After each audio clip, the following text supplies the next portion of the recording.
भारतीय वायुसेना आज अपना 89वां स्थापना दिवस मना रही है। आजादी के 75 साल और 1971 जंग की जीत के 50 साल पूरे होने पर इस साल वायुसेना अपना स्थापना दिवस बड़े धूमधाम से मना रही है और इस वायुसेना दिवस पर इसकी झलक साफ नजर आएगी। आजादी के 75 साल के मौके पर इस बार कुल 75 एयरक्राफ्ट इस एयरफोर्स डे पर उड़ान भरेंगे और भारतीय पायलट अपनी हुनर को प्रदर्शित करेंगे। 75 एयरक्राफ्ट में जैगुआर, मिग-21, मिग-29, मिराज 2000, सुखोई 30, राफाल, तेजस और हॉक लड़ाकू विमान शामिल होंगे। तो ट्रांसपोर्ट विमानों में C-130, जे सुपर, हरक्यूलिस, C-17 ग्लोबमास्टर हिस्सा लेंगे। वहीं हेलीकॉप्टर फ्लीट की तरफ से Mi-17, ALH Mark 4, Apache attack helicopter, Mi-35 और चिनूक हेलीकॉप्टर भी दिखाई देंगे। तो आज वायुसेना का स्थापना दिवस है। 1932 में इसकी स्थापना हुई थी। आज वायुसेना अपना 89वां स्थापना दिवस मना रही है और 1932 के बाद कई ऐसे मौके आए जब भारतीय वायुसेना ने दुश्मनों के दांत खट्टे किए और अपने पराक्रम से देश को गौरवान्वित किया। आज हिंडन एयरबेस पर खास कार्यक्रम होगा जिसमें दुनिया भारतीय वायुसेना की ताकत देखेगी।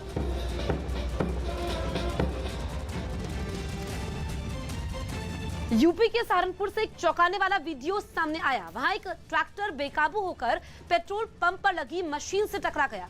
रेत से भरी ट्रॉली ले जा रहा यह ट्रैक्टर तेल भरवाने के लिए पेट्रोल पंप के अंदर घुसा था, लेकिन अचानक बेकाबू होकर तेल भरने वाली मशीन पर ही चढ़ गया। वो अपने सामने कई चीजों को रौंदता हुआ तेजी से आगे निकल गया। इस भयंकर टक्कर के बाद ट्रैक्टर के आगे का हिस्सा कुछ देर के लिए हवा में लहराता दिखा। इसके बाद ड्राइवर समेत ट्रैक्टर पर सवार तीनों लोग वहां से भाग निकले, लेकिन तब तक पेट्रोल पंप पर अफरा तफरी मच चुकी थी, जिसके बाद वहां तेल भरवाने आए दूसरे लोग भी अपनी जान बचाने के लिए दौड़ लगाते नजर आए। ट्रैक्टर वाला इधर से आया तो तोड़ फोड़ कर दी और बाइक से कूद के भागे, बस बच गया। इस टक्कर के बाद ट्रैक्टर के आगे के दोनों टायर निकलकर अलग हो गए, जबकि चपेट में आई कुछ बाइक को भी नुकसान पहुंचा। रिलायंस ने मुंबई के बांद्रा कुर्ला कॉम्प्लेक्स में जियो वर्ल्ड ड्राइव की शुरुआत कर दी। रिलायंस इंडस्ट्रीज लिमिटेड की तरफ से दी गई जानकारी के मुताबिक 17.5 एकड़ में फैला जियो वर्ल्ड ड्राइव लोगों के लिए शॉपिंग का अपनी तरह का एक नया अनुभव लेकर आएगा, जिसमें 72 भारतीय और अंतर्राष्ट्रीय ब्रांड्स का तो सामान मिलेगा ही, इसके अलावा दुनिया भर में मशहूर खाने पीने का सामान भी मौजूद होगा, जिसके 27 आउटलेट होंगे। सबसे खास है मुंबई का पहला rooftop Jio drive one theatre. Drive in theatre का मतलब यह है कि लोग कार लेकर सीधा मूवी थिएटर तक पहुंचेंगे और कार में बैठकर ही फिल्म देख पाएंगे, जिसमें 290 कारों की जगह है। जियो वर्ल्ड ड्राइव को खास तरह की लाइटों से कुछ इस तरह से सजाया जाएगा कि पूरा डिजाइन आसमान में बनने वाले बादलों की तरह दिखाई देगा। त्योहारों पर लोगों से केंद्र ने कोरोना को लेकर अलर्ट रहने को कहा। स्वास्थ्य मंत्रालय ने त्योहारों के दौरान कोरोना नियमों का सख्ती से पालन करने की अपील की ताकि फिर केस न बढ़ें। सरकार की दलील है कि यूके समेत कुछ देशों में नियम नहीं मानने की वजह से कोरोना के मामले तेजी से बढ़े। अभी भी विश्व में काफी अधिक संख्या में केसेस रिपोर्ट हो रहे हैं। दिल्ली के चाणक्यपुरी में उत्तर प्रदेश सदन और उत्तर प्रदेश भवन का नाम बदल दिया गया। अब उत्तर प्रदेश सदन को उत्तर प्रदेश सदन त्रिवेणी के नाम से जाना जाएगा। साथ ही यूपी भवन का नाम अब उत्तर प्रदेश भवन संगम होगा। भारतीय महिला क्रिकेट टीम और मेजबान ऑस्ट्रेलिया के बीच पहला T20 मैच बारिश की वजह से रद्द करना पड़ा। पश्चिम बंगाल हाईकोर्ट ने दुर्गा पूजा आयोजकों को बड़ी राहत दे दी। अब लोग पंडाल में जाकर पूजा कर सकेंगे। साथ ही महिलाएं वहां सिंदूर खेला की परंपरा निभा सकेंगी, लेकिन शर्त यह भी है कि उन्हें कोरोना वैक्सीन की दोनों डोज लग चुकी हों। दिल्ली के पास यूपी के नोएडा में पुलिस ने डेंगू और वायरल बुखार की दवा पिलाने के लिए ठगी करने के 2 आरोपी गिरफ्तार कर लिए। आरोप है कि इनके पास स्वास्थ्य विभाग की इजाजत नहीं थी, फिर भी ये आरोपी मेडिकल कार्ड बनाने के लिए लोगों से पैसे भी ऐंठ रहे थे। नवरात्र के पहले दिन छत्तीसगढ़ के मुख्यमंत्री भूपेश बघेल ने चंदकुरी में माता कौशल्या मंदिर का उद्घाटन किया। पुराने हो चुके कौशल्या मंदिर की मरम्मत के साथ ही इसे खूबसूरत तरीके से सजाया गया ताकि ज्यादा से ज्यादा पर्यटकों को आकर्षित किया जा सके। इस मौके पर छत्तीसगढ़ के तमाम नेताओं के साथ ही भारी संख्या में लोग पहुंचे और मुख्यमंत्री भूपेश बघेल ने वहां पहुंचे लोगों को नवरात्र की शुभकामनाओं के साथ ही धन्यवाद भी दिया। रामवन गमन पर्यटन परिपथ समारोह का आयोजन भी किया गया, जिसमें शामिल कलाकारों ने भजन और कीर्तन से समा बांध दिया।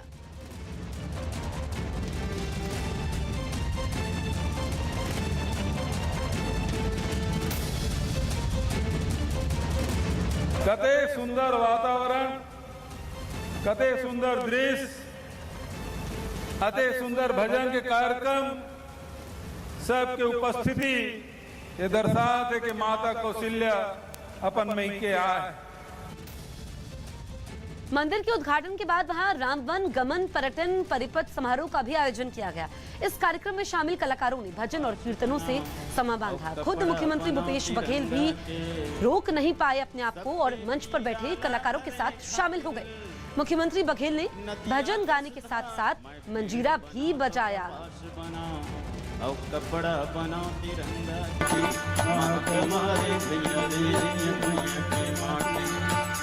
धवे गंगा जमुना मथुरा काशी, धवे गंगा जमुना मथुरा काशी, मारे भैया रे।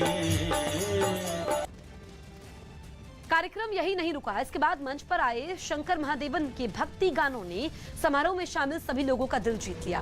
भजनों के बीच शंकर महादेवन ने सीएम बघेल के साथ में डांस करने की गुजारिश कर दी और फिर वहां मुख्यमंत्री समेत सभी लोग भजन की ताल पर थिरकते दिखाई दिए। मुझे रिक्वेस्ट आया है एक और गाना गाने के लिए। मैं तब गाऊंगा अगर हमारे ऑनरेबल सीएम जो हैं वो हमारे साथ डांस करेंगे। वाह वाह वाह, क्या बात है जी। ऐसा जश्न कहाँ मिलता है? ते भी राम कहो, बीते भी राम कहो, सोते भी राम कहो, राम राम राम, आते भी राम कहो, बीते भी राम कहो, सोते भी राम कहो, राम राम राम, सोते भी राम कहो, राम राम राम, राम राम राम, राम राम राम, राम राम राम। हरियाणा के करनाल से हैरान करने वाला वीडियो सामने आया। वहां 3 बदमाशों ने मिलकर एक बैंक से 20 लाख रुपए लूट ली। इसका एक सीसीटीवी वीडियो भी सामने आया, जिसमें 2 बदमाश बैंक के अंदर घुसते दिखाई दिए, तो वहीं तीसरा बदमाश बाहर ही काले रंग का बैग लिए खड़ा हो गया। दावा किया गया कि जैसे ही ये 2 हथियारबंद लुटेरे बैंक में घुसे, मैनेजर की इन पर नजर पड़ गई। पहले तो मैनेजर ने पुलिस को फोन करने की कोशिश की, लेकिन जैसे ही ये लोग कैश काउंटर की तरफ बढ़े, उसने बाहर निकलने के लिए दौड़ लगा दी। मैनेजर बाहर निकल पाता इससे पहले ही बदमाशों के तीसरे साथी ने उसे गेट पर पकड़ लिया। उसने मैनेजर को अंदर धकेला और हथियार के दम पर सबको धमकाने लगा। इसके बाद उन लोगों ने वहां मौजूद लोगों को एक तरफ दबोचकर कैश काउंटर से सारे पैसे लूटे और बैग में भरकर फरार हो गए। आरोप है कि लूट की इस वारदात को मंगलवार को अंजाम दिया गया, लेकिन लुटेरे अब भी पुलिस की पकड़ में नहीं आए। राष्ट्रीय इंडियन मिलिट्री कॉलेज और राष्ट्रीय मिलिट्री स्कूलों में लड़कियों को भी दाखिला मिलेगा। न्यूज़ 18 के एहतशाम खान की रिपोर्ट है कि एक याचिका पर सुनवाई करते हुए सुप्रीम कोर्ट ने केंद्र सरकार को आदेश दिया कि राष्ट्रीय इंडियन मिलिट्री कॉलेज और राष्ट्रीय मिलिट्री स्कूलों में लड़कियों को भी दाखिला दिया जाए। कोर्ट ने यह आदेश भी दिया कि इस साल दिसंबर में होने वाली परीक्षा में लड़कियों को शामिल किया जाए। अभी तक राष्ट्रीय इंडियन मिलिट्री कॉलेज और राष्ट्रीय मिलिट्री स्कूलों में सिर्फ लड़कों को दाखिला दिया जाता है और इन स्कूलों में भारतीय सेना में भर्ती होने के लिए छात्रों को खास तौर पर तैयार किया जाता है। सुप्रीम कोर्ट ने 2 दिन के अंदर केंद्र को इस मामले में अधिसूचना जारी करने के आदेश भी दिए। कुछ दिन पहले ही नेशनल डिफेंस एकेडमी में महिलाओं के दाखिले पर भी सुप्रीम कोर्ट फैसला सुना। उत्तर प्रदेश के सहारनपुर से दिल दहला देने वाला वीडियो सामने आया। वहां एक रिजॉर्ट की रसोई में गैस लीक होने की वजह से जबरदस्त विस्फोट हो गया। बताया गया कि रसोई में रखे सिलेंडर से गैस लीक हो रही थी, लेकिन वहां मौजूद कर्मचारियों को इसका पता ही नहीं चला और जैसे ही उन्होंने माचिस जलाई, वहां जोरदार धमाका हो गया। ये घटना वहां लगे सीसीटीवी कैमरे में रिकॉर्ड हो गई, जिसमें 2 कर्मचारी रसोई की तरफ बढ़ते दिखाई दिए। दोनों ने रसोई का दरवाजा खोला और अंदर चले गए, लेकिन जैसे ही उन्होंने चाय बनाने के लिए माचिस जलाई, गैस ने आग पकड़ ली और अचानक जोरदार धमाका हो गया। धमाका इतना जोरदार था कि रसोई के अंदर मौजूद एक आदमी उछलकर दूर जा गिरा। खिड़कियों के कांच भी चकनाचूर हो गए। धमाके के बाद बुरी तरह झुलसा दूसरा कर्मचारी बाहर की तरफ भागता दिखाई दिया। इस हादसे में एक आदमी की मौत हो गई, जबकि दूसरा घायल हो गया। जानकारी मिलने के बाद पुलिस भी वहां पहुंची और छानबीन शुरू की। कर्नाटक में येडियुरप्पा के करीबी के ठिकानों पर छापा पड़ा। कर्नाटक के पूर्व सीएम बीएस येडियुरप्पा के करीबी के ठिकानों पर इनकम टैक्स डिपार्टमेंट ने छापेमारी की। इसके अलावा कई उद्योगपतियों और सीए के ठिकानों पर भी छापा मारा गया। बीजेपी नेता सब्यसाची दत्ता फिर टीएमसी में शामिल हो गए। उन्हें बंगाल विधानसभा परिसर में राज्य के मंत्री पार्थ चटर्जी ने पार्टी में शामिल करवाया। रेलवे ने अभी से 144 ट्रेनों को रद्द करने का फैसला कर लिया, जो सर्दियों में कोहरे की वजह से घंटों लेट चलती हैं। बताया गया कि इस फैसले से यात्रियों को सर्दियों में तब ये परेशानी नहीं होगी जब आखिरी समय में ट्रेनें रद्द करनी पड़ती हैं। दिल्ली पुलिस ने पटना से एक आईआईटी इंजीनियर को गिरफ्तार किया, जिस पर कई लड़कियों को अश्लील मैसेज भेजकर परेशान करने का आरोप लगा। दावा है कि ये अब तक 50 से ज्यादा लड़कियों और टीचरों को ऐप के जरिए ब्लैकमेल कर चुका है। आईपीएल के एक मैच में पंजाब किंग्स ने चेन्नई सुपर किंग्स को 6 विकेट से हरा दिया। सिंगापुर से एक अनोखा वीडियो सामने आया। वहां घूमने फिरने की जगहों पर पेट्रोलिंग रोबोट तैनात कर दिए गए। मतलब ऐसे रोबोट जो किसी चौकन्ने पुलिस वाले की तरह चप्पे चप्पे पर गश्त लगाते नजर आए, और जो वहां उन्हें कोरोना काल में मजमा लगाए या कचरा फेंकते हुए दिख गया, उन्हें रोबोट्स ने लताड़ लगा दी। रोबोट लोगों को पब्लिक प्लेस पर अच्छे तरीके से उठने बैठने के लिए समझाते दिखाई दिए। सामने आई एक तस्वीर में जैसे ही रोबोट को एक आदमी कुछ खाता हुआ दिखा, रोबोट तुरंत उसके सामने जाकर खड़ा हो गया और उसे चीज का रैपर कूड़ेदान में डालने को कहने लगा। इन रोबोट में 7 कैमरे लगे हैं ताकि इनकी गिद्ध की तरह पैनी नजरों से कोई बच ना पाए। फिलहाल मॉल और रिहायशी इलाकों में इन रोबोट्स का ट्रायल हो रहा है। मध्य रेलवे के स्टेशनों पर एंट्री महंगी हो गई। मध्य रेलवे ने प्लेटफॉर्म टिकट के दाम बढ़ाने का फैसला लिया। इसके बाद मुंबई और ठाणे समेत मध्य रेलवे के सभी स्टेशनों पर प्लेटफॉर्म टिकट के लिए 10 रुपए के बजाय 50 रुपए देने होंगे। रेलवे ने भीड़ कम करने के लिए कदम उठाया। खबर है कि 17 अक्टूबर तक देश में कोरोना वैक्सीन की 100 करोड़ डोज लगा दी जाएंगी। अभी करीब 93 करोड़ डोज लगाई जा चुकी हैं। यूपी में प्रियंका गांधी के सलाहकार पंकज मलिक ने समाजवादी पार्टी से चुनाव लड़ने की अटकलों को गलत करार दिया। इससे पहले यह खबर आई थी कि पंकज मलिक और इमरान मसूद कांग्रेस पार्टी छोड़ सकते हैं। छत्तीसगढ़ से बीजेपी की राज्यसभा सांसद सरोज पांडे अपने घर में गिरने से घायल हो गईं। इसके बाद उन्हें भिलाई से रायपुर लाने के लिए ग्रीन कॉरिडोर बनाया गया ताकि उन्हें जल्द इलाज मिल सके। रेटिंग एजेंसी फिच ने मौजूदा वित्त वर्ष में भारत की जीडीपी बढ़त दर का अनुमान 10% से घटाकर 8.7% कर दिया। इसके लिए दलील दी गई कि कोरोना की दूसरी लहर से भारतीय अर्थव्यवस्था में सुधार की रफ्तार कम है। आईपीएल 2021 में चेन्नई सुपर किंग्स और किंग्स 11 पंजाब के मैच के समय एक अनोखा नजारा देखने को मिला। वहां सीएसके के खिलाड़ी दीपक चाहर ने मैच के बाद स्टैंड में मौजूद अपनी गर्लफ्रेंड को सबके सामने प्रपोज किया और उन्हें रिंग पहनाई। उनकी गर्लफ्रेंड जया भारद्वाज भी स्टेडियम में मैच देख रही थी। मैच खत्म होने के बाद चाहर पहुंचे वहां पर और अचानक उन्हें प्रपोज कर दिया। घुटने के बल बैठे चाहर के हाथ में अंगूठी देखकर जया भी हैरान रह गई। उनकी खुशी का ठिकाना नहीं रहा। अगले ही पल उन्होंने चाहर को हाँ कह दिया। उनके हाँ कहते ही स्टेडियम में तालियां गूंजने लगी। बाद में जया ने भी चाहर को रिंग पहनाई। चाहर की जया को प्रपोज करते वक्त उनके करीबी भी वहां मौजूद थे, जिन्होंने तालियां बजाकर इस खुशी का जश्न मनाया। हालांकि चेन्नई पंजाब से ये मैच हार गई, लेकिन मैच के बाद चाहर ने अपने अंदाज से लोगों का दिल जरूर जीता।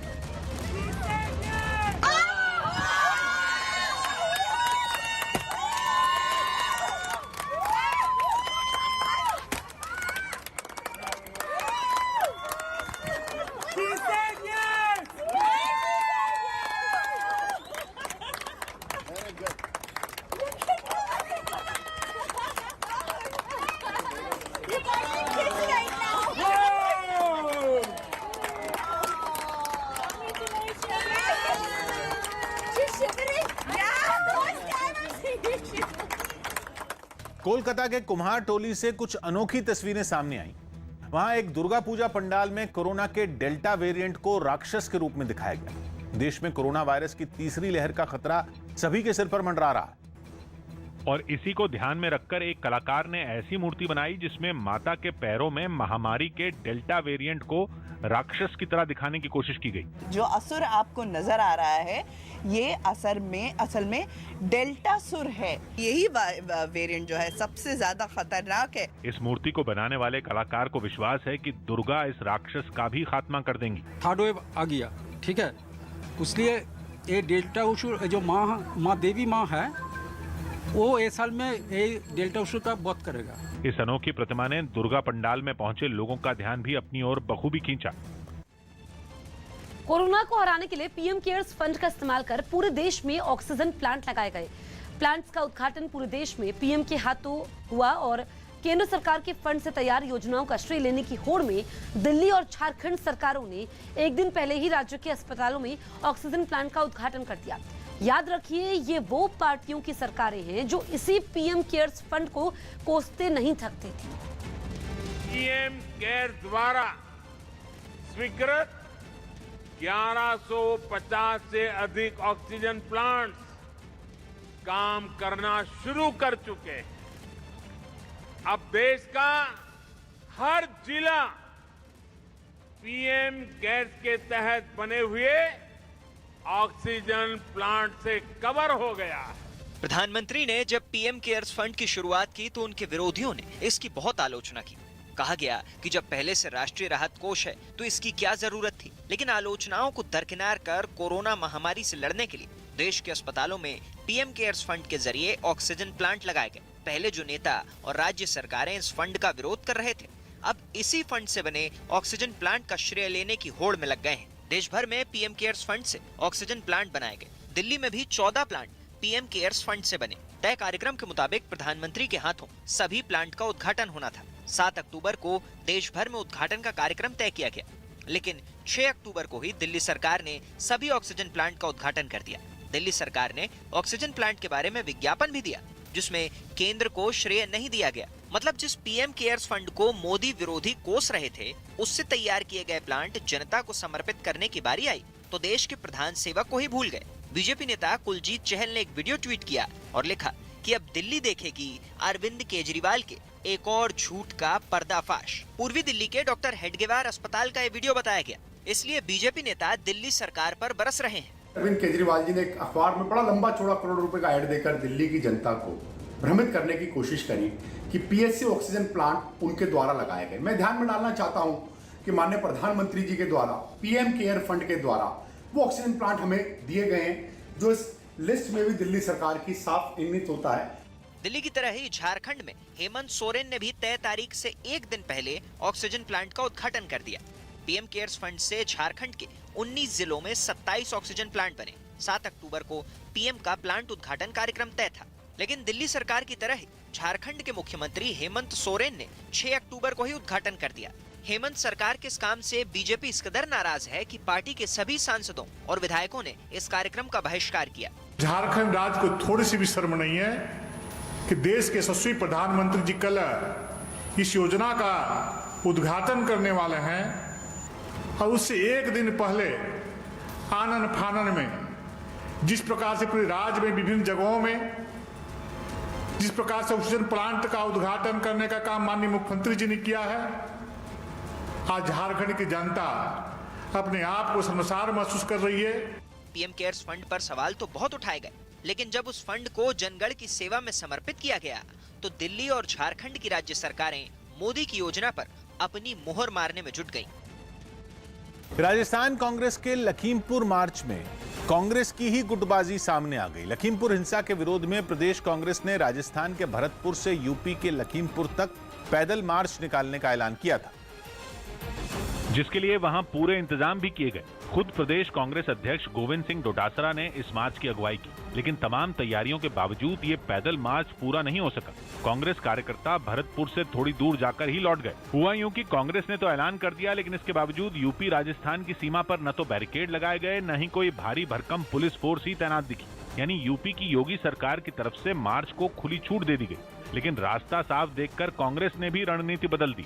लखीमपुर तक के पैदल मार्च को सांकेतिक प्रदर्शन में बदल दिया गया। कांग्रेस कार्यकर्ताओं ने वहीं सीमा पर ही पुतला फूंका और वापस चले गए। किसानों के लिए निकाले गए इस मार्च से पहले भरतपुर के कांग्रेस विधायक ने अपनी ही सरकार को जमकर कोसा, वो भी किसानों के मुद्दे पर। अच्छा, खाद नहीं, रोड नहीं, प्रभारी महोदय आपसे निवेदन कर रहा हूँ, बिजली नहीं, सुन ले हो। इतना ही नहीं, भीड़ जुटाने के लिए वहां मनोरंजन के कार्यक्रम भी आयोजित किए गए। सरकार में पीएम मोदी के 20 साल पूरे होने पर बधाइयों का तांता लग गया। प्रधानमंत्री मोदी को बतौर पीएम और सीएम 20 साल पूरे हो गए। ठीक 20 साल पहले 7 अक्टूबर 2001 को उन्होंने गुजरात के सीएम पद की शपथ ली थी। इस मौके पर गृह मंत्री अमित शाह, बीजेपी अध्यक्ष जेपी नड्डा और यूपी के सीएम योगी आदित्यनाथ समेत कई नेताओं ने प्रधानमंत्री को बधाई दी। हम सभी देशवासी सौभाग्यशाली हैं कि हमारे पास श्री मोदी जी जैसे प्रधान सेवक हैं। 20 वर्षों के अपने संवैधानिक दायित्व का जो निर्वहन किया है सफलतापूर्वक, उसके लिए मैं अपनी तरफ से हार्दिक बधाई देता हूं। मुंबई के पास मीरा भाईंदर नगर निगम के 2 जूनियर इंजीनियरों समेत 6 लोगों को गिरफ्तार कर लिया गया। आरोप है कि इन्होंने प्रमोशन मिलने में हो रही देरी की वजह से चीफ इंजीनियर पर फायरिंग की साजिश रची थी।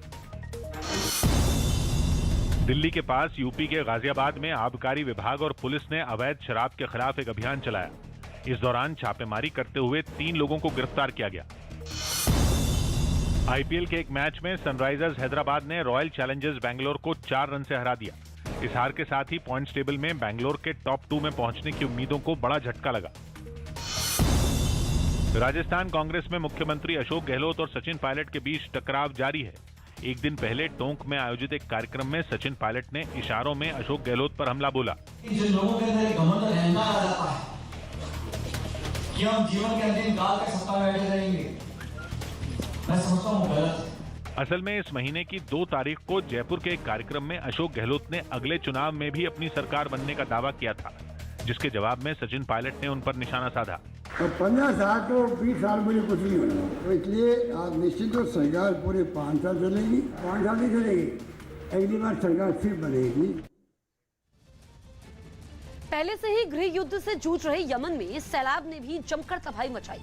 शाहीन नाम का यह तूफान वैसे तो ओमान के तट से टकराया था, लेकिन उसने यमन में भी बर्बादी बरसा दी, जिसकी तस्वीरें भी सामने आई। सबसे ज्यादा नुकसान अदन की खाड़ी के किनारे बसे अल मुकल्ला नाम के शहर को हुआ। सैलाब के गुजरने के बाद वहां हर तरफ बर्बादी ही बर्बादी दिखी। सैलाब इतना ताकतवर था कि उसने शहर को मलबे के ढेर में बदल दिया। सड़क पर मौजूद गाड़ियां खिलौनों की तरह पलटी नजर आई। कई गाड़ियां तो एक दूसरे पर ही चढ़ गई।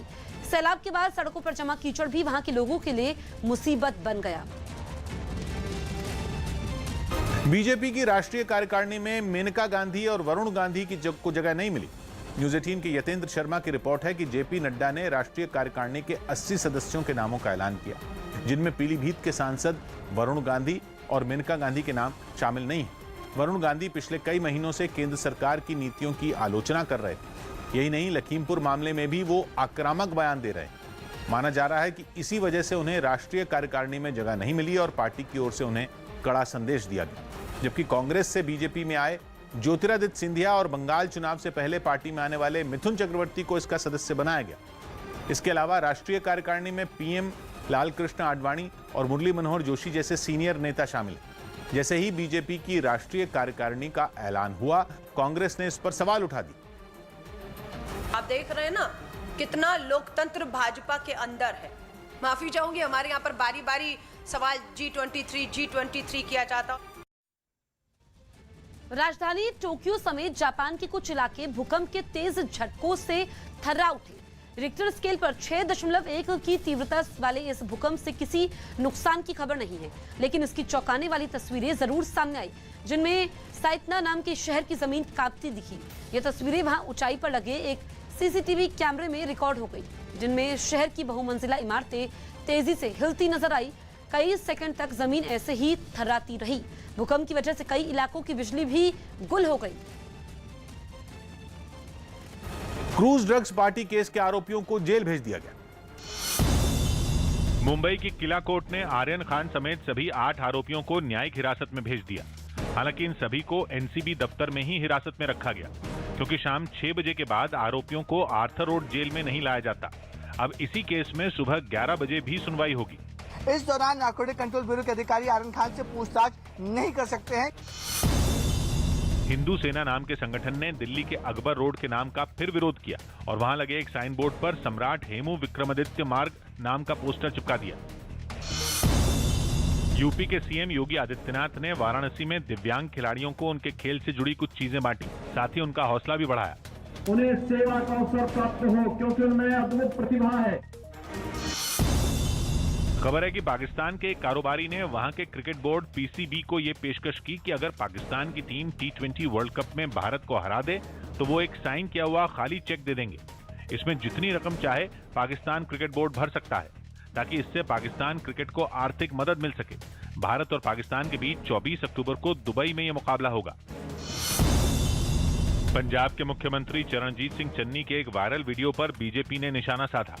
कहा जा रहा है कि यह वीडियो एक दिन पहले का है, जब चन्नी प्रियंका के साथ लखीमपुर खीरी पहुंचे थे। इस दौरान प्रियंका सड़क किनारे खड़े लोगों का हाथ हिलाकर अभिवादन करती दिखी, जिसके बाद चन्नी इसे अच्छा साइन बोलते सुनाई दिए।